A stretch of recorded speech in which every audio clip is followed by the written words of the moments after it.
Welcome back to Tarot by the Bay. I'm David. This is going to be a reading on the Supreme Court and the arguments that they've heard over the obstruction charge that is being used against the January 6th rioters. This charge, or this law that was enacted, was done over 20 years. Was done a while ago, involving the Enron energy scandal. And this is the one that makes it a felony charge and with a prison sentence up to 20 years. Now, the conservatives are saying that this law was put in here to prevent evidence tampering and shouldn't be applied to insurrections. The liberal justices are using the actual text of the law to black and white text of the law to counter-argue that it was written in such a way that it would be interpreted that way, and if they wanted it limited to evidence, they would have done so. Funny how the wheels have turned, the situation's changed when it's the Democrats that are being the textualists. That's usually the purview of the conservatives. But of course, the conservatives threw that away with the 14th Amendment section, Article 3 ruling, where they just ignored the black and white print of the Constitution, ruled however they wanted to. And I'm wondering if they're going to do the same thing here. I got to say, in my gut, I don't have a great feeling about this. The concern is that they overturned this. This was charges that the federal government was using against hundreds of people who took part in the insurrection, and 100 people have been convicted using this charge. It may not be the only charge, but they were convicted using this charge. So that could get their court cases tossed out.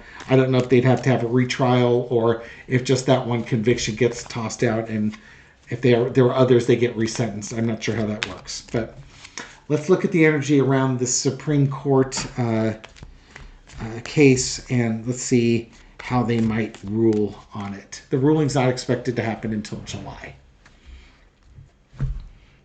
which makes me wonder, if Trump weren't alive in July, maybe you should ask that, how that changes the ruling. Come on down. Let's see what we got. Entertainment purposes only. What's the energy around this obstruction law that's being considered by the Supreme Court? Ace of Cups.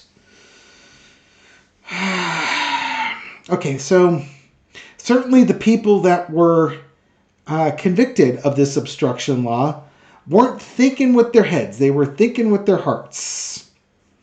And they were using uncontrolled passion to interrupt a proceeding of Congress.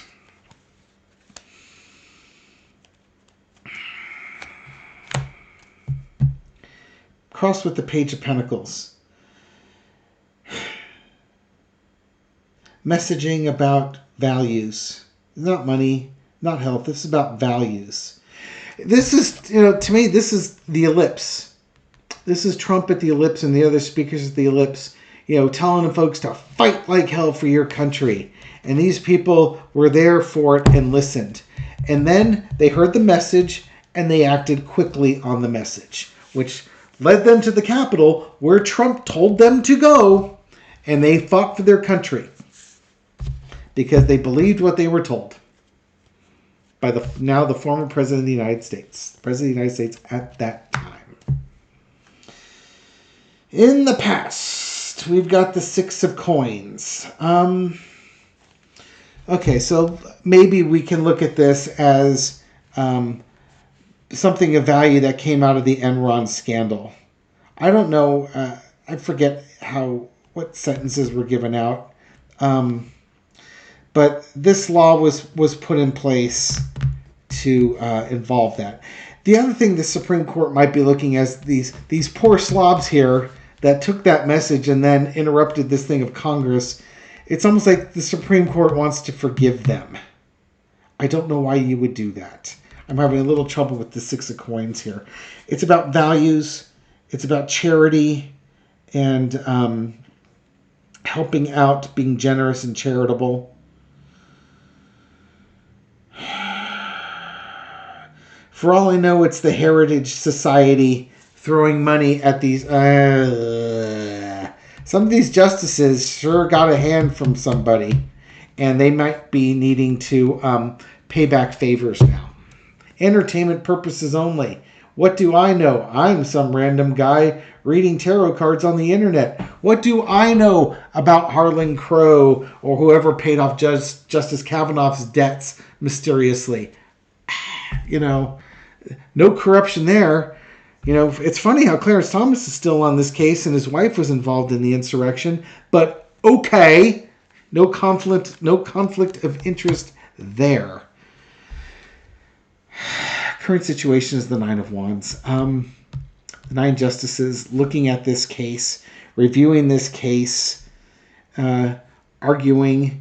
It's like 1, 2, 3, 4, 5 of them on one side, 3 on the other, and then you got this 4th one that might side with 3, might side with the 5 at its current state right now. Maybe they're not all convinced, but it seems like some are. The overarching energy is the Star. This usually means like the best. This is the best card. It's like I think Lena has. It's like the best of America. It's the best of the United States. It's the Constitution and America's striving to build a better democracy. You've got the Star over this reading. This is an important reading because it's kind of going to be a testament of the Supreme Court in their ability to rule fairly and justly, overcoming, the 6-3 advantage. What's in the best interest of the United States is really what this ruling should be about. That's why, it's funny. I made the comment, what if Trump weren't alive in July? Just postulating that. How would that change their ruling, if at all? It shouldn't change their ruling even a little bit. But that doesn't mean it won't. That's why the Star card's here. You need to rule what's best for the United States, not what's best for the fallen TV star. He was never a star. He had a show. The lesson to be learned is the 7 of Swords. The sneaking off, the doing things that benefit yourself and don't benefit the collective. You blocked a proceeding of Congress.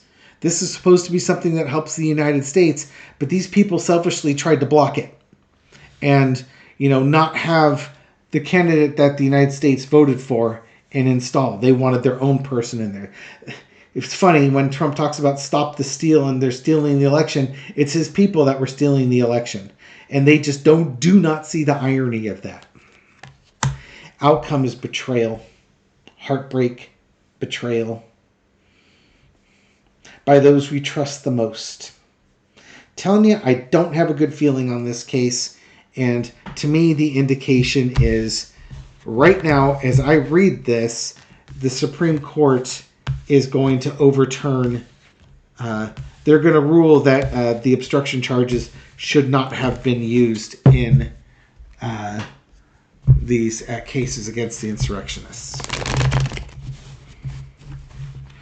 That's how I'm seeing that.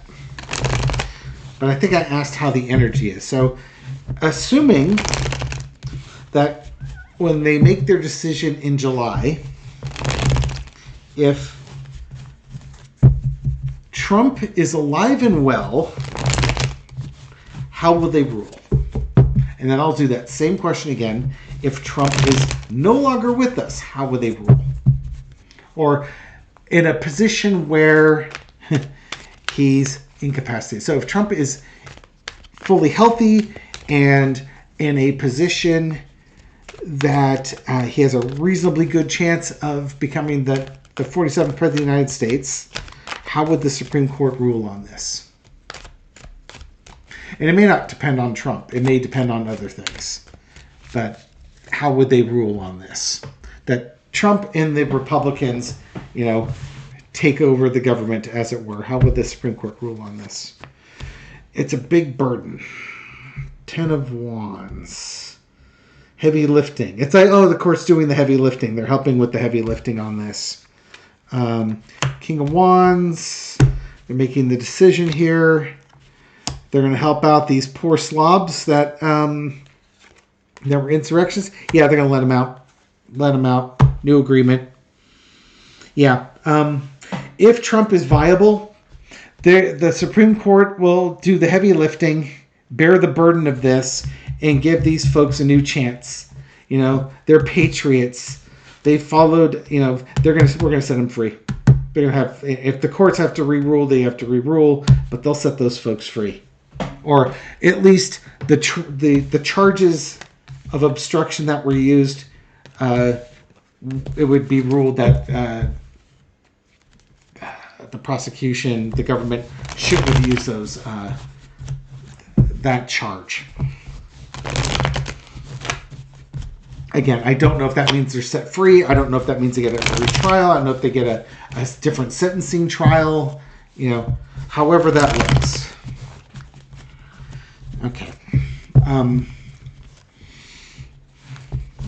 If Trump is non-viable in July when it comes time for them to make this ruling, if he's non-viable, and they know he's non-viable, and they know that the GOP is in disarray and it's going to be a giant blue wave, how would the Supreme Court rule?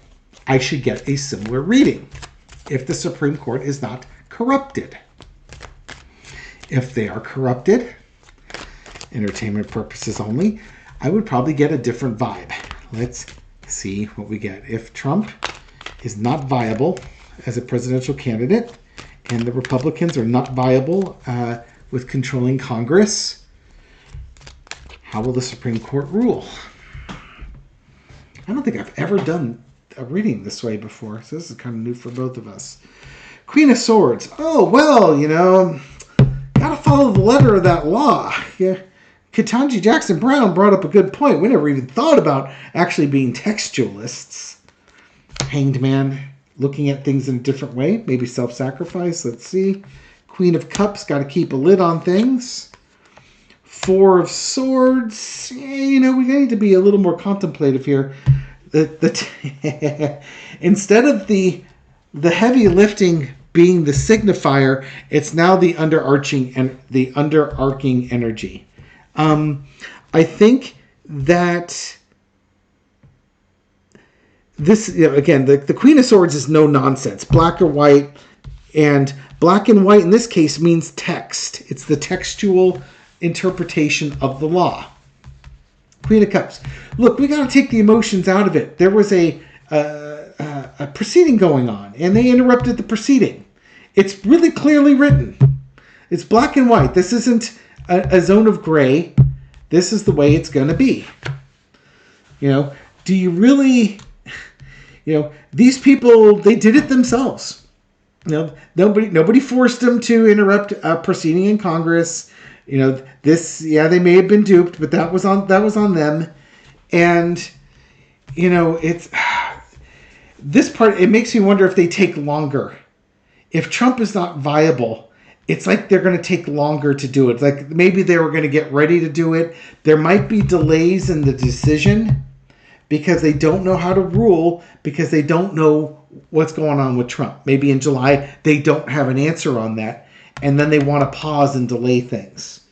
But if they actually do make the decision, you know, this is a hard decision, but I think they don't want to do the heavy lifting at this case. It's easier just to let the Justice Department have what they have. Keep a lid on things. Don't change anything. You know, just be cool. Play it cool. Lie low. Yeah. They're going to lie low.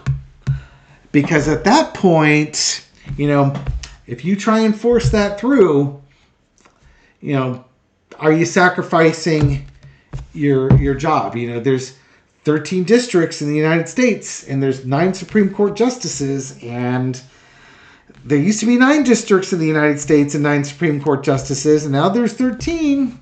Seems like you can make an argument that we want a Supreme Court justice for every district. 4 more Supreme Court justices. As Mitch McConnell would say, elections have consequences.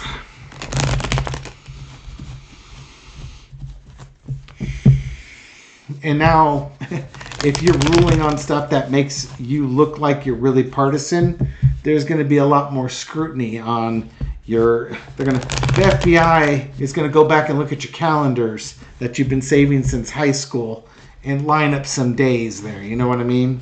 Might look into a little bit more closely how your bills got paid off.